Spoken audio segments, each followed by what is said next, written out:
It's me, Bri Reads! Hi friends, it's me, Bri. Today, let's explore a story together, inspired by this book, The Tiny Seed by Eric Carle. This story is about a group of seeds, a lot like these ones, with one seed being tinier than all the rest. The seeds are blown by the wind and go on a journey, high into the sky and across mountains, oceans, and deserts, until finally they land on the ground, ready to take root and grow in a garden. Like this. Today, let's plant. Let's explore everything a seed needs to grow tall into a beautiful flower. For this project, I'm using seeds, a container for my plant, soil, a watering can, and optional gardening tools and gloves. I'm starting with this container. You probably have something at home already that can work as a garden pot. It's okay to be creative with what you find. It works best to have holes in the bottom of your container so the water can drain out. You can even make your own holes with the right tool. If you're trying this at home, ask a grown-up for help. Next, let's add soil. No matter what kind of seeds you have, fruit, vegetables, herbs, or flowers, they all need soil to grow. Fill up your container all the way to the top. Now, it's time to plant your seeds. Just like the flowers they grow into, seeds come in all kinds of different shapes, sizes, and colors. Just look at how different all these flower seeds are.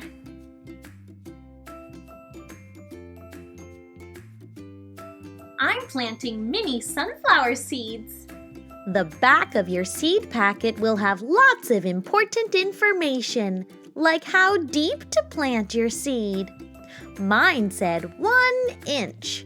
I checked on a ruler and used my shovel to dig a little hole. Drop in the seed and cover it up again. You can also use your finger to make a hole. And cover it back up. Now that our seeds are in their new home, buried nice and cozy in the soil, they need 2 things to grow: water and sunlight. Plants do best in natural sunlight. If you don't have an outdoor space where you live, you can use an indoor light.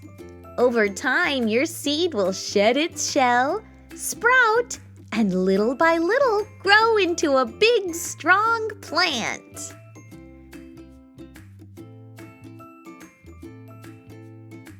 I decided to plant many more different seeds. I hope to grow a colorful flower garden. What's your favorite kind of flower? Oh! You can label your plants with a popsicle stick or something similar so you don't forget what kind it is. That was lots of fun! The seed was growing, the seed kept going, the tiny seed. Hey! Will you sing a song with me? Let's sing about the tiny seed. Once there was a seed who got lost in the wind. The seed was very small, much smaller than its friends. The seed was blowing, the seed kept going, the tiny seed.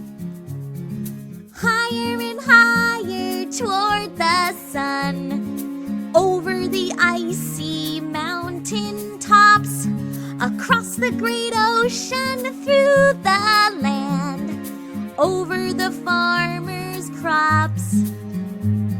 The seed was blowing, the seed kept going, the tiny seed. Once there was a seed who dropped to the ground, into the soil, into the earth. Its home had been found. The wind stopped blowing, the seed kept going, the tiny seed. The sun shone bright, the raindrops fell. The seed burst out and shed its shell. The seed was growing, the seed kept going, the tiny seed.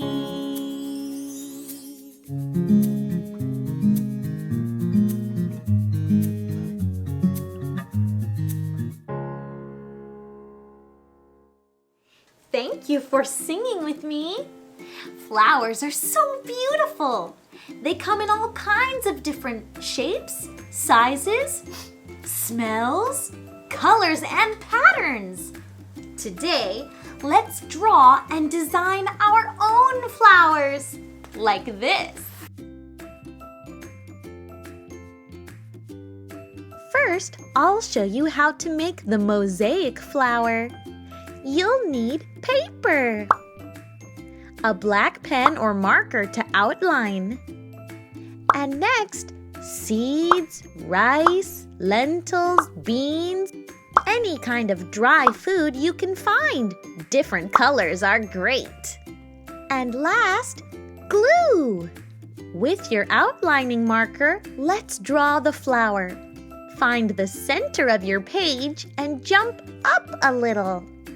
Here's where we'll make our center circle for the flower.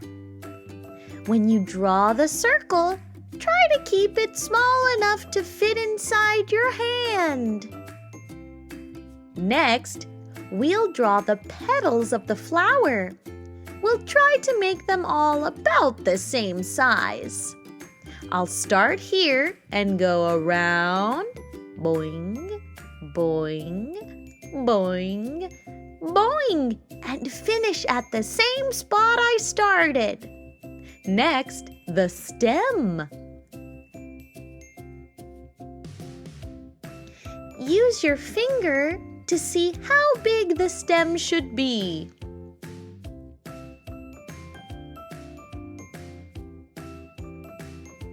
Now some leaves. Go out and back. And on this side, go out and back. Great! Now it's time to glue on our seeds and dry foods. I'm starting with the middle circle. I'll start with a small section first. Don't squeeze the glue too hard. A little bit goes a long way. Drop your seeds in the glue and push down lightly. Then keep going. A little bit more glue, a little bit more seeds. I'm using sunflower seeds for the center of my flower. It helps to use a Q-tip to dip in the glue so you don't use too much at once.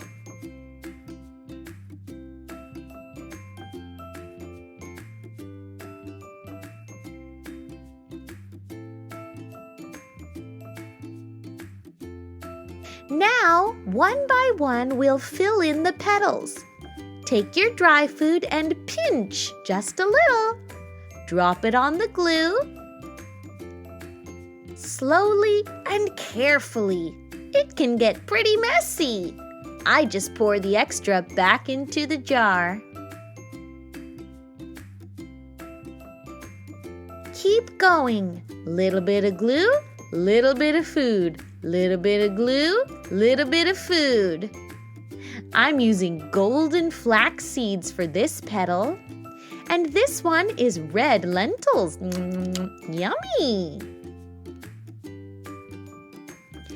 I'll use the same quinoa I used before because I like yellow and this food is a yellow color. Remember, you can always go back and fill in some holes or pieces that fall down. I've got some red rice for this petal. And last, I'll use split green peas for the stem and leaves. Little bit of glue, a little bit of food. A little bit of glue, a little bit of food.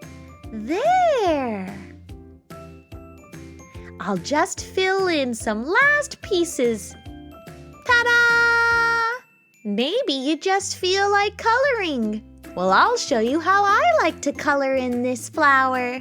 Start with the same outline we used before. This time you'll need something to color with. I'm using crayons. I'll take my same outlining pen and draw some dots. This represents the seeds that live in the middle of the flower. Now, I'll use a color for the middle of the flower. I chose a golden yellow color. Next, I'm using green for the stem and leaves. Now, you can choose 3 colors for your flower, something light, medium, and darker. It could be any 3 colors you like. Today, I'm starting with yellow. Inside the petal, you're going to color, but not all the way to the top. Just about halfway. Keep the same shape as the petal, with a rounded top, like this. Take your second color and start to color on top. Go over the yellow or the color underneath just a little. We're creating different layers so it looks almost like a sunset. Don't push too hard on top of the bottom color. Keep it nice and gentle. And for our last color, this goes on the outside where you've left some white space. Color it in, and again, go over your other 2 colors just a little bit so they all blend together. Repeat for every petal till your flower is all filled in. Beautiful!